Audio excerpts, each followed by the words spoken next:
هنا كل هذا سوق هاتنا وحيد وحيد يا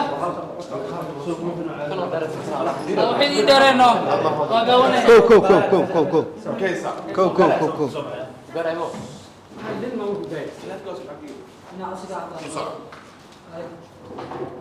بسم الله كلن كان مهمتي سواء حواية عدالة درادنتا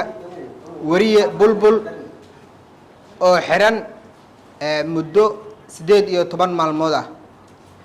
wariyaasha ka howlgala magaalada Muqdisho ee caasimadda Soomaaliya ka kala socda dhammaan xarumaha warbaahinta ee ka howlgala caasimadda waxa halkan ay isugu yimaadeen waxa ay tahay in cadaalad uu helo wariye Maxamed Ibrahim Bulbul oo muddadaas xiran muwaadinka waa la soo eedeyn karaa waa la dacweyn karaa waa la xiri karaa laakiin shuruucda wadanka iyo xeerarka noo degsan waxa ay qeexayaan in muwaadinka Soomaaliyeed 24 saac ka badan uusan xirnaan karin inta aan ka warqabno in muwaadinka Soomaaliyeed uusan xirnaan karin 48 saacadood wax ka badan inta aan ognahay Maxamed Ibrahim Bulbul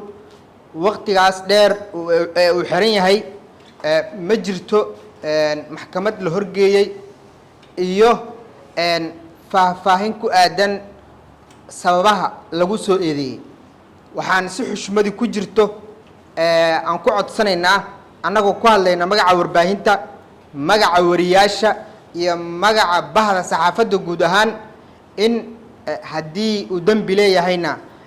maxkamadaha sharciga u leh iyagoo dhowraayo shuruucdii saxaafadda ee la meelmariyay iyo qawaaniinta waddanka u yaallo in muwaadinkaas xorriyadiisa uu helo haddii uu dambi leeyahayna dambigiisa la qeexo haddii uu dambi lahaynna in si degdeg ah oo bilaa shuruud ah lagu sadeeyo saxaafaddu dambi ma ahan wariyaha ma dhahayno lama soo eedeyn karo lama xiri karo